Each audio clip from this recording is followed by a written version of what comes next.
Hey guys, and welcome to my very first architectural talent show. And what that means is, let me tell you the backstory. A while ago on Instagram, somebody had tagged me in a video of a walkthrough for a New York apartment that was really angular and really weird. And I really wanted to understand what the floor plan looked like, but I couldn't find a copy. So from that video, I recreated the drawings, which you see on the screen here. It got a lot of criticism.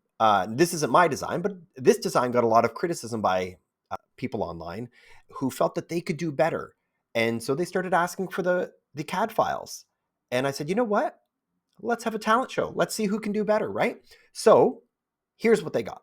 When people signed up for my mailing list, they got this blank template here. And there was only a very few rules that we implemented. First is we could not add any new doors or windows. Second is we had to maintain the structure as is, which included this large column sort of floating in the middle of the space here. And you couldn't make the plan any bigger or any smaller. You had to maintain that exact same footprint. Where we did give some flexibility was the fact that it was a 3-bedroom, 1.5-bath design, and we left that to you. So if you thought you could do better as a 2-bedroom or 4-bedroom or 2 full baths or whatever it was, gave you that flexibility. But otherwise, let's take a look at the submissions. Our first submission is from Claire, and Claire, you can tell, really knows what she's doing. The notes are precise and the drawing quality looks really good. So the same situation that everyone had to deal with was this long, awkward corridor leading to whatever space you decided to have it flow into. I do appreciate the use of some millwork to regulate the shape of the hallway, so taking advantage of some of those awkward corners. And then the way this is structured here is we've gone with a 3-bedroom, 1.5-bath option here. The main bath with the shower is located right off the main hallway here, so it's providing some privacy there and quick access for guests. Around the corner from there, it gets interesting. We've got a conversation pit with a drop-down projection screen. So if you wanted to hang out and chat with the people in the kitchen, the screen goes up. If you wanted to watch a movie, it stays down. We are lacking a dining room. So what the statement is here is that the kitchen island will be the dining surface. And there looks to be plenty of counter space here for a sink, fridge, and stove. The wraparound corridor, while is using up some precious square footage because this is only 1,000 square feet, it does provide a really nice barrier to the bedroom doors. So if anybody's out here having dinner or staying up later than the kids, that might be a feature that they would want. Looks like we've got the primary bedroom here with the walk-in closet, a secondary bedroom here with a traditional closet, and they both have access to a powder room in between. And then we've got the third bedroom here where the bed is tucked into the corner, a little window bench here, giving you a great view outside that window. Built-in closet here, and looks like possibly a built-in desk beside that, making use of the column that has to stay. So good job, Claire. Next, we've got Jim, and the approach that Jim took was still to maintain the 3-bedroom approach. But what we're seeing here is 2 full baths. So again, the long corridor from the main entry door kind of comes in and around a corner, and it walks between a bathroom and a bedroom to get to the main living space. So we've gone for something a little more open here with room for a dining table, capitalizing on the 3 windows that are going to be in this space. So kitchen, living, and dining all in one large open space. Guest bedroom here with a built-in closet, clever use of that jog in the wall there, right across from a bathroom there, so that provides some convenience there. Opposite that, we've got a bedroom here and what looks to be the main bedroom here, which has a large walk-in closet. And this has a traditional closet here.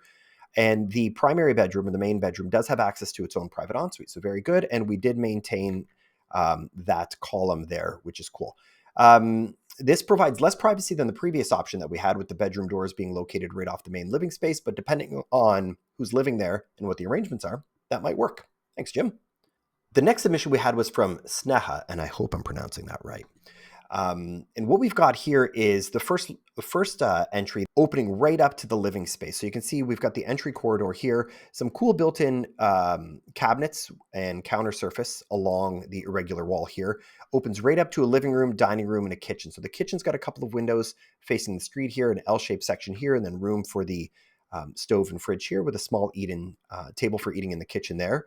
Hallway leads down. We've kept the powder room in the same location here down at the bottom, storage space in the hallway, which is good for linens. And then we've got another 3 bedrooms wrapping around here. One of them is more of a bedroom study, which is very tight but still works, has a window and a desk surface and room for a bed.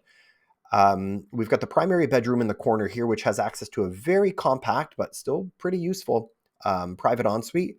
And then there's another 4-piece bath located in the center here next to the other bedroom here. So still a 3-bedroom, but this is a 2.5 bath version. I will uh, deduct points though, because that structural column was eliminated, which would have landed right in the middle of the living room, causing some design challenges there. Next submission is Gunner. And what Gunner did here is once we got through that entry hallway, we put the kitchen right away. So maybe this is good for bringing in groceries or anything that's going to go straight to the kitchen. Maintain that column that was in the floor plan there, just built around it, which is cool. 2-piece bath located right off the kitchen there, and then just partially open to the kitchen. We've got the living room and dining area all open to this space here. This design still managed to work in 3 bedrooms with a bathroom located in between these 2 bedrooms. We've got some odd jogs to the walls here, which maybe I would have cleaned up. A triangular closet here, which helps regulate the shapes of the rooms from the other side. The only critique I would make on this one is maybe we could use a closet in this bedroom here, but also I'm never a big fan of getting the powder room or a bathroom directly off the kitchen like that if we don't have to. And in this case, there may have been ways to do it. I see some space here that maybe could have been used for a pantry or something to hide that door or rearrange that space a little bit in a different way. But otherwise, good job, Gunner.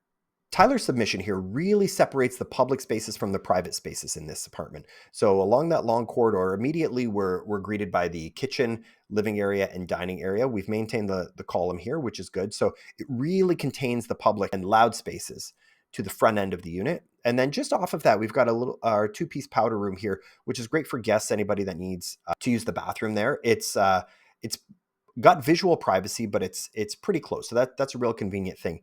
And then down the hallway here, we're leading to 3 other bedrooms. So there's another bathroom off the hallway here. Next to that's a walk-in closet, which belongs to this bedroom facing the street at that area. And then we've got 2 bedrooms at the back. It looks like this is the primary bedroom here with a compact ensuite bath, small sitting area, and a walk-in closet. There's a linen closet in the hallway, and then a secondary bedroom there with a traditional closet there, which seems to work out good. It might be a little congested at the doorway here, but otherwise, very interesting approach, Tyler. Next, we've got Gareth's submission, and Gareth was the only one who drew by hand, which is kind of cool because this is a pretty fun sketch up in the top corner here. But again, and I'm really impressed with how many people took advantage of these irregular corners to do some built-in millwork pieces. That's a really clever thing. This hallway is bringing us right into the kitchen area. So fridge, sink, stove, again, really convenient to be close to the main entry there. We've maintained our column here. And then that's kind of partially open to the living dining area here, maintaining a 3-bedroom design. So 2 bedrooms on the right-hand side, 1 bedroom on the left-hand side. And we've got 1.5 baths. Now, where Gareth's submission is unique, he's the only one that brought in laundry into the unit. So otherwise, all laundry was done outside of the unit, but we found room in this design for a stacking washer and dryer. Overall, a very interesting approach. Again, not a big fan of bathrooms very close to living areas because the acoustic considerations. But otherwise, a fun approach. Good work, Gareth. And our bonus submission, which I wasn't expecting this at all, but we got a submission that converted the unit into a coffee shop. So rather than have 3 bedrooms, 2 bathrooms, we brought in some tables and toilets and we made it a public space, which I think would be really cool. Because imagine having like this sort of speakeasy cafe in your building that nobody knows about. They think it's a unit, although it smelled fantastic in the hallways. But I don't know, just kind of made me chuckle a little bit. That was a fun approach. And there you have it. So I just wanted to really thank everybody for making submissions and feeling that they had the swagger to conquer this shape and redesign this floor plan here to be even better. Looking back at this now, I think they all have really unique approaches. And it's refreshing to see that in a setup that has so many angles and such a unique configuration, that there are still so many ways that it can be approached for a usable design.